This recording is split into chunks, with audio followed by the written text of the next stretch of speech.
What's poppin', y'all? You ever see something that you just think like, what the hell did this guy just say? Because that's what I felt with Pusha T when he was at Coachella and had the nerve to say this. Flips.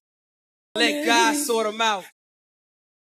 Album of the motherfucking year till we drop again. Yes, sir. We don't care who dropping.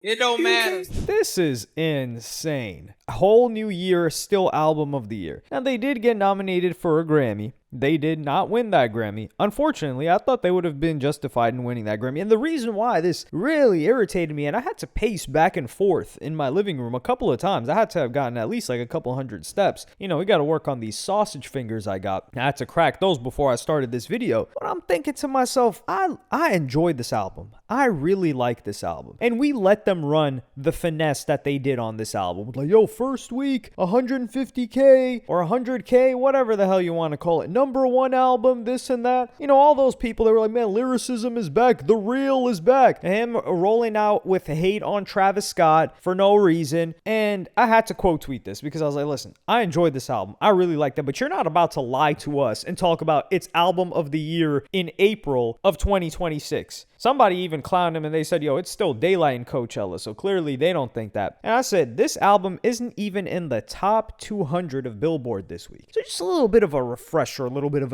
an explainer. There are albums on the Billboard 200 charts right now. So there are 200, there's the Hot 100, which is the singles. And then there's the 200, which is the top 200 albums of consumption, purchases, everything all together of each week. So for example, Mariah Carey's Christmas album, it's usually #1 and it rises up the charts every December and then it goes away. So there are albums from years ago on there. So if the truth was that a lot of people are still listening to Let God Sort 'Em Out, because that album debuted at #1. It's not like, oh, it debuted at number 168 or something. No, it debuted at #1. It was a smash drop, and it's not even in the top 200 albums of the United States this week. The week that he's performing at Coachella talking about it. And some people will be like, man, it dropped so long ago. No. Listen, we're going to knock down step by step every single excuse that these guys are going to come up for Pusha T. Because if it was popping, like, we're not even asking for it to be in the top 10, top 50, just the top 200.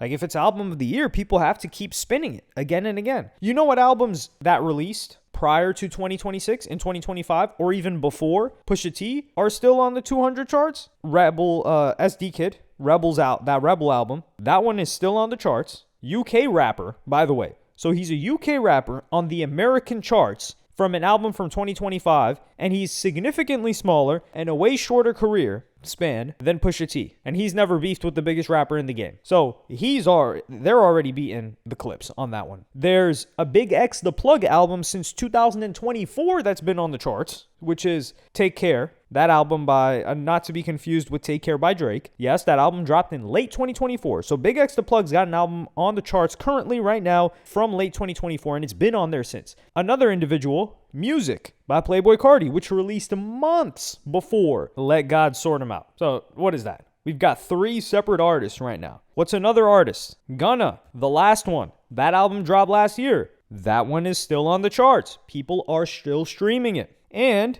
we could go back to back. Big X The Plug, he's got an album on the charts right now. I hope you're happy, from 2025. So Big X The Plug currently, he has an album from 2024 that's been on there, and he's got an album from 2025 that's on the charts. Gunna, Playboi Carti, SD Kid, all of these guys, they're currently on the charts, but Pusha T is not. And this is the most important metric. This is the only thing we can judge by, because everybody just focuses on first week sales, but it really doesn't tell the story on the longevity of an album. Like, yes, sentiment around that album will always be positive because of the storyline, because people want Pusha T to win, all of these other things. But let's not lie here. If people were actively listening to this, then it would still be on the charts. Now, I'm being generous here because within 9 weeks, that album fell off to 200. So 9 weeks, boom, out of here. Versus other projects of last year, for example, A Dangerous Summer by Yeat, which was an EP. That one stayed on there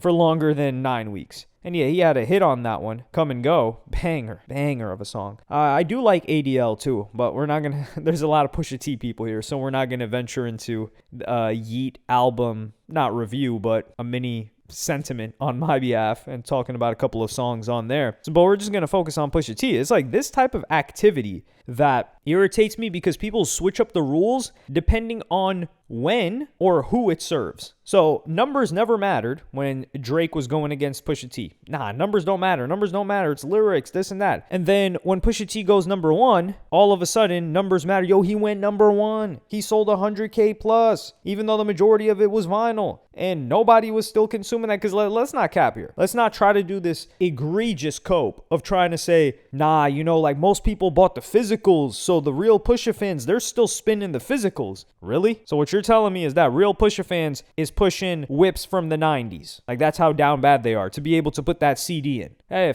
if that's what it is, then hey, I guess Pusha fans are only able to afford cars from the 90s. Or they specifically bought cars from the 90s just to make sure that they can play the Pusha album. Like, at that point, you're doing Rubber Band Man from Static Shock levels of reaching around. Or what is it, Elastigirl from Incredibles. Like, let's keep it at least to within reason, the reaches that we're trying to go for. So the number one mattered so much. So now suddenly, at this point in time in Pusha T's career, the number one mattered, right? The charts matter all of a sudden. And then now, are you going to say that they don't matter because people aren't paying attention to the album anymore? Like the people that like it. Me, my hands raised. I'm one of them. But I'm not about to sit here and let Pusha T just yap on that Coachella stage with the nerve. If he said album of the year last year, that's fine. But he's talking about album of the year this year?